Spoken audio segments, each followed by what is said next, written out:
Hey, Warrior Poets. Wanted to start with a story.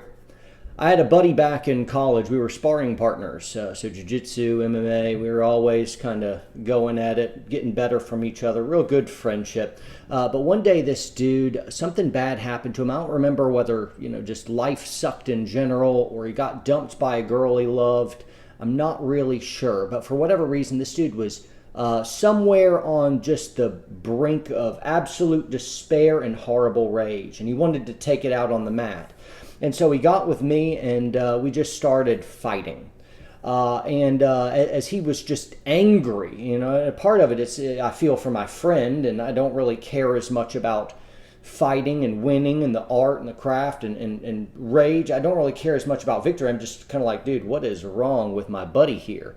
And so I'm watching him as we're just fighting, and he's getting angry and he's sloppy and spastic. He's making mistakes, and I'm just catching him all over the place. And I'm not upset at all. But I noticed this was some of the worst fighting he's ever done.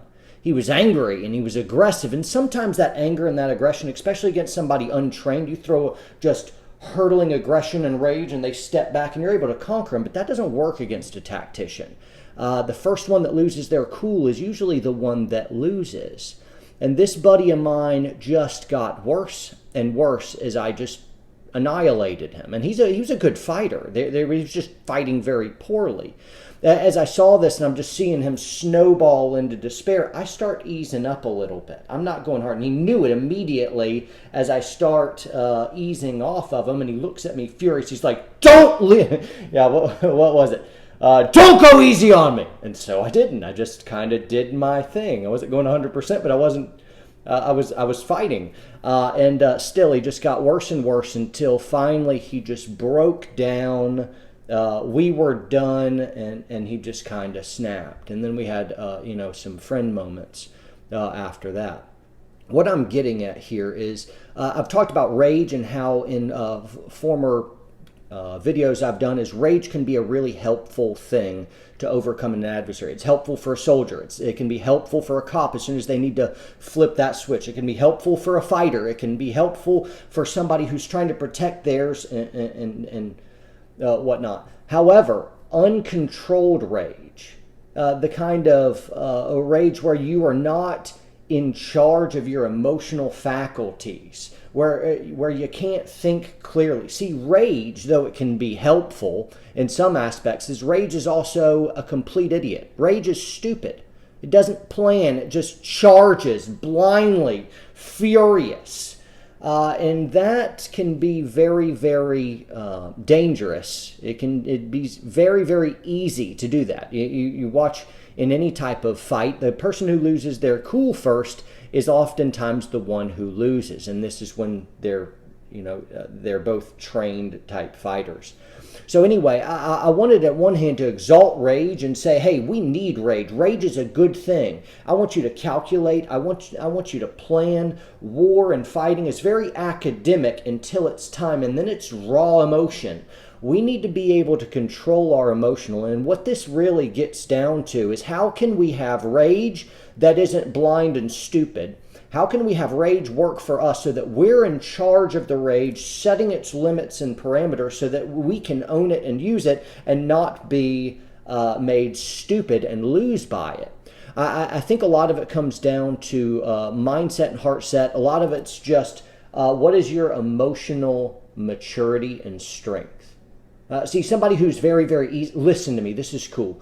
Anybody who's really easy to anger, you're emotionally immature. That means everyone can control you. That's weakness. And though it's loud and boisterous and you're furious and intimidates other people, you think that's a strength. That's a great weakness. You're not in charge of your emotional faculties. I watch people, even online, somebody says something you don't like and you just flip out and it's all capital letters and you're freaking out online, and like a forum, like letters on a screen from someone I don't know is going to really anger me? I don't think so, man. Get a grip. What does it take to really set you off? See, I want my own little anger button that I can push and nobody else can, and I decide how long it's depressed and when I can take when I decide that I've extinguished my need for that rage. And that's good emotional maturity. And that's not something I can train you as man. That's actually something that just flows out of character. That flows out of life experiences. That flows out of just general maturity. But what I'm saying is it's not just getting amped up, furious, and then charging and fighting and whatnot. You're always going to be a little bit of a goonish caveman. You're never going to be a tactician. You're going to be easy to defeat by someone who knows what they're doing and is in charge of their emotional faculties. So that's one piece, that emotional maturity. Also, I think deep, solid relationships is another grounds as well. Our relationships can really make and break us. You know, you're a lonely, cut-off person without those good, deep emotional relationships, and there's something lacking kind of in your soul as well. That's a deficiency that makes you more prone to fly off the handle because you've got nothing grounding you.